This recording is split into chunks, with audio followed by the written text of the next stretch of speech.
और एक और एयरपोर्ट का नाम राजीव गांधी एयरपोर्ट, इंदिरा गांधी एयरपोर्ट से चढ़ो और राजीव गांधी एयरपोर्ट पे उतर जाओ। कलकत्ता एयरपोर्ट का नाम दमदम, बंबई एयरपोर्ट का नाम शांता क्रूज, लखनऊ के एयरपोर्ट का नाम अमौसी। जगह के नाम पर नाम थे, महापुरुषों पर नहीं दिए गए। भारतीय जनता पार्टी आई, अटल जी आए तो कलकत्ता के एयरपोर्ट का नाम नेताजी सुभाष चंद्र बोस हो गया। सांता क्रूज का नाम छत्रपति शिवाजी हो गया। गुवाहाटी एयरपोर्ट का नाम लोकप्रिय गोपीनाथ बारदोलाई हो गया। नागपुर के एयरपोर्ट का नाम बाबा साहब भीमराव अम्बेडकर हो गया। कानपुर के एयरपोर्ट का नाम विनायक दामोदर सावरकर हो गया। रायपुर के एयरपोर्ट का नाम स्वामी विवेकानंद हो गया। और मोदी आए तो चंडीगढ़ के एयरपोर्ट का नाम शहीद आजम भगत सिंह हो गया। हम सब महापुरुषों की जयंती और पुण्यतिथि या बलिदान दिवस मनाते हैं। एक महापुरुष जिसकी पुण्यतिथि नहीं मना सकते, जिसकी शहादत का दिन नहीं मना सकते, केवल जयंती मनाते हैं। क्यों? ये कांग्रेस की तरह। इस नेताजी सुभाष चंद्र बोस को भारत का शासन मिलना चाहिए था, जो भारत के पहले प्रधानमंत्री बने, भारत के पहले राष्ट्रपति बने, भारत के पहले सर्वोच्च सेनापति बने। 19 देशों ने जिसकी सरकार को मान्यता दी, उस आदमी की पुण्यतिथि हम नहीं मना सकते इस देश में, क्योंकि जो कहानी उनके मरने की घड़ी गई उस दिन कोई जहाज गिरा नहीं, इसलिए उनकी कोई समाधि नहीं है। जापान में एक समाधि है जिसपे कोई फूल चढ़ाने नहीं जाता, क्योंकि सबको पता है कि वो कहानी झूठी है। हमारे हरियाणा के कवियों ने भी रागनी गाई, अंग्रेज चले गए, आजादी आ गई, सब आ गए, लेकिन सुभाष तुम नहीं आए। लेकिन अब सुभाष कर्तव्य पथ के सामने, जहां जॉर्ज पंचम खड़े होते थे, वहां खड़े हैं। कभी जाओ तो नमन करके आना। ये मोदी जी की 26,000 लोगों ने उनके साथ साथ ऐसे वीरों का सम्मान जो नहीं किया गया था, जो झंडे कांग्रेस ने उतार दिए थे सुभाष के फहराए हुए पोर्ट ब्लेयर से, उन झंडों को फहराने का था।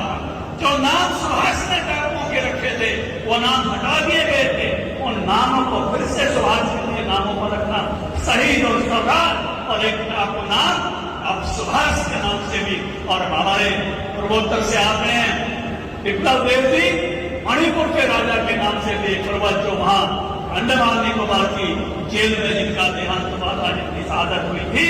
आज हरियाणा के भी एक लाडले मेजर हुशियार सिंह परमवीर चक्कर विजेता के नाम से अंडमान के टापुओं का एक नाम है। देशभक्तों का सम्मान इस सरकार में होना चाहिए। हमारे तीर्थों की जो दुर्गति थी, हमारे श्रद्धा के केंद्र, राम को मस्जिद में बैठाए रखा। बाबरी मस्जिद में कौन सी पार्टी थी वो नाम बताओ, बोलिए कौन सी पार्टी थी जिसने हमारे राम को मस्जिद में बैठाए रखा? बोलो, भूल मत जाना, जोर से बोलो। और जिसने राम को टेंट में बैठाया रखा, कौन सी पार्टी थी? अब राम का भव्य मंदिर बन रहा है और अभी 24 मई उसका उद्घाटन होगा। जरा याद रखना, ये अब राम मंदिर जा रहे हैं। दीपेंद्र भी गया था, मत्था टेक के आ रहे हैं। ये मत भूल जाना, जब राम मंदिर का कोर्ट फैसला दे रहा था तो वकीलों की फौज ही कांग्रेसियों ने खड़ी की थी। चाहे महाकाल का पुनरुद्धार हो, चाहे केदारनाथ का पुनरुद्धार हो, चाहे बाबा विश्वनाथ, पहले भी गए होंगे आप। स्वामी जी मैं भी गया था, बाबा छोटे थे, कड़ियां पीढ़ी थी, और फिर पुनरुद्धार के पास गया था। मजा आ गया देख के, बाबा के भव्य रूप को देख के। हमारे श्रद्धा के केंद्रों का पुनरुद्धार, केवल हमारे श्रद्धा के केंद्रों का पुनरुद्धार नहीं हो रहा, देश मजबूत हो रहा है। इन्होंने केएमपी से जाने का मजा लिया है, एक बार ताली बजाओ। और 9 साल पहले इसी केएमपी पे नीलगाय घूमती थी, याद है थारे? केवल मिट्टी के ढेर थे।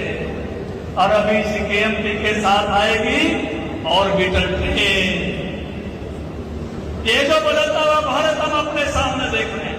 जब यह पटौदी में शताब्दी का स्टैंड होगा और जनाता के साथ आप यहीं से चढ़ के चंडीगढ़ जाओगे, उस मजे को महसूस करो। इसने 152D का मजा लिया, इन्हें जयपुर दूसरे रोड का मजा लिया, वो भी एक बार भाई ताली बजा के बता दो अगर सवाल आया है। और जब द्वारका एक्सप्रेस बन जाएगा, सतवीर वकील, तब कितना टाइम लगेगा एयरपोर्ट जाने में? यही बन रहा है उसका, यही बन रहा है माया में उसके नीचे से 20 मिनट में ये लगेंगे। स्वामी जी जहाज पकड़ने में टाइम नहीं लगा करेगा बाबा, डेरे से सीधी ऐसे लगेगा जैसे यहीं से चढ़ गए वो जहाज, लैंडिंग होगी जाके एयरपोर्ट। ये बदलता हुआ भारत, ये बदलता हुआ अपना इलाका। याद करो 2014 में जब पढ़ी लिखी पंचायत बनाने का हमको मौका मिला, पंचायत मंत्री था मैं, हमने एक शर्त लिखी थी कि भाई उन्हीं को ये चुनाव लड़ने देंगे जिनके घर में शौचालय। बड़ा अजीब लगा था, कईयों ने तुरंत बनवाए थे। फिर वो दिन भी याद होगा जब मोदी जी हरियाणा के 50 साल में आए थे, तो 6 जिलों को हमने देवीलाल स्टेडियम में सम्मानित किया था, जो ओडीएफ हो गए थे। लेकिन आज हरियाणा में कोई भी लोटा बोतल बाहर लेकर नहीं जाता, नहीं तो ओड वर्षा कैम हो जाता और बटे उन्हें करके 4 बटे उठा बोतल तक घुमा जाता। ये बदलाव हमने खुद देखा। माताएं बहनें कितनी दूर से सर पे पानी डालती, हर घर में नल से जल, ईंधन का कोसे बांधना, ठांसरे इकट्ठे करना, और झड़का मौसम हो तो फूंक मार मार के आंखों में पानी आता। लेकिन अब जब से रसोई गैस आई है, मुझे याद है मेरे घर की कहानी।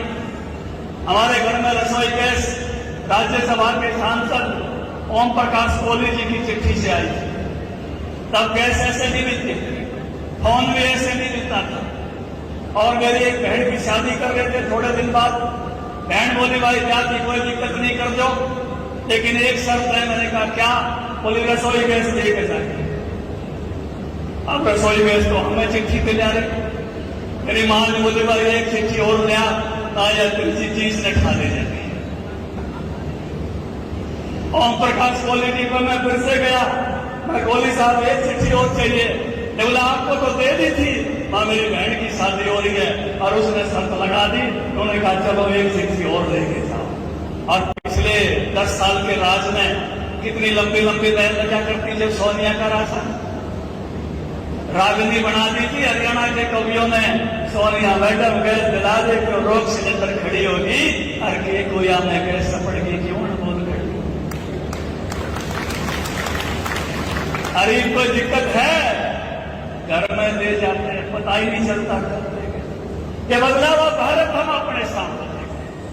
कोरोना जैसी बीमारी आई, कांटेकाली बीमारी का जिक्र हम अपने बुजुर्गों से सुनते थे। एक लाश को संस्कार करके आते थे, दूसरी पड़ी मिलती थी, उससे भी भयंकर बीमारी थी ये। लेकिन मोदी जी ने देश को यूं संभाल दिया, हर एक को 2 फ्री वैक्सीन देके और 80 करोड़ परिवारों को अनाज देके। अमेरिका भी दुख पाया, चीन तो बहुत दुख पाया, दुनिया में यूरोप दुख पाया, कोई भारत सबसे पहले इस बीमारी से निकलने का काम हुआ, और अपनी वैक्सीन से हुआ। इसका श्रेय नरेंद्र मोदी जी को जाता। नरेंद्र मोदी जिंदाबाद। और केवल अपना या नहीं, 100 और देशों की चिंता। महाराज जी को भी मजा आया होगा, हमको भी मजा आया जब ब्राजील के प्रेसिडेंट ने हनुमान जी की फोटो लगा के और ये किया, थैंक यू इंडिया, आपने हमको वैक्सीन दी। हमको ऐसा फील हो रहा है जैसे हनुमान जी ब्राजील संजीवनी बूटी लेकर आ रहे हैं। अभी न्यूगिनी पापुआ के राष्ट्राध्यक्ष ने हमारे मोदी जी के पैर छू लिए। ऐसा इतिहास में कभी नहीं हुआ। जब से देश बड़े हैं, किसी देश के मालिक ने ऐसे अध्यक्ष ने पैर नहीं छुए राष्ट्राध्यक्ष। उनके देश के लोगों ने पूछा ऐसा क्या हुआ, आप मोदी जी के चरणों में गिर गए। उन्होंने कहा मेरा देश भी कोरोना से पीड़ित था, मैंने आसपास के सब मुल्कों से पूछा, कुछ मदद करो, कुछ मदद करो। किसी ने मदद नहीं की। मुझे किसी ने कहा भारत के प्राइम मिनिस्टर मोदी से बात करो। मैंने मोदी जी को फोन लगाया और अगले दिन भारत के जहाज मेरे देश में वैक्सीन लेके उतरे थे। इसलिए मैंने मोदी जी को कहा, ये किसी ने मेरे साथ ऐसा नहीं किया था। ये पूरी दुनिया के देशों में ये संदेश कि जो संत कहते हैं वासुदेव कुटुंबकम, उसको करके दिखाने का काम होता है। आर्टिकल 370 कितने दिन जब विप्लव देव जी हम हरियाणा के लोग बोलते हैं जिस कश्मीर को खून से सींचा वो कश्मीर हमारा है। हम केवल श्यामा प्रसाद मुखर्जी के लिए नहीं बोलते, हम हरियाणा के हर गांव के उस वीर के लिए बोलते हैं जो कश्मीर में बलिदान हुआ है। श्यामा प्रसाद मुखर्जी के साथ साथ अपने गांव के उन नौजवानों को याद करते हैं जो कश्मीर बचाते हुए बलिदान हुए इस देश के लिए। हमारे गांव में हर गांव में शहीदों की प्रतिमा लगी है, कश्मीर के बलिदानियों की प्रतिमा लगी है। हमारा रक्त बहा है कश्मीर को बचाने के लिए। इसलिए धारा 370 टूटने की सबसे ज्यादा खुशी किसी राज्य में हुई तो हरियाणा राज्य में हुई है। कांग्रेसी तो कहते थे टूट ही नहीं सकती। कौन सी पार्टी ने लगाई थी 370? कौन सी पार्टी ने लगाई थी? भूल नहीं जाना। और टूटने के बारे में कहते थे टूटी नहीं सकती।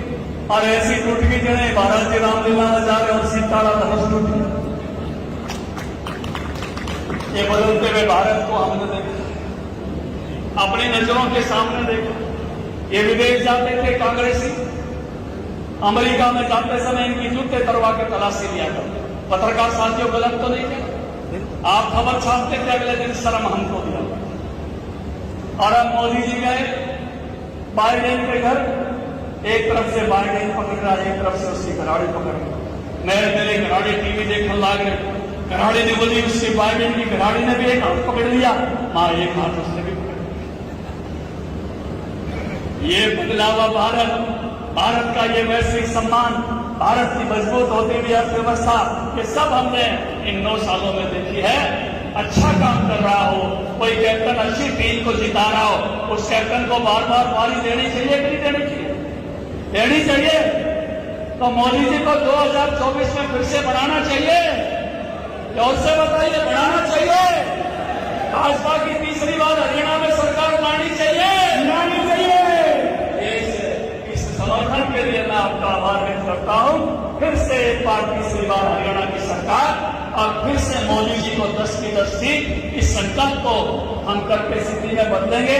मैं बधाई देता हूं आप सब पन्ना प्रमुखों को, क्योंकि मैं भी एक पन्ना प्रमुख हूं। 149 नंबर बूथ मेरा 31 नंबर का पन्ना प्रमुख हूं, इसलिए पन्ना प्रमुख वाले में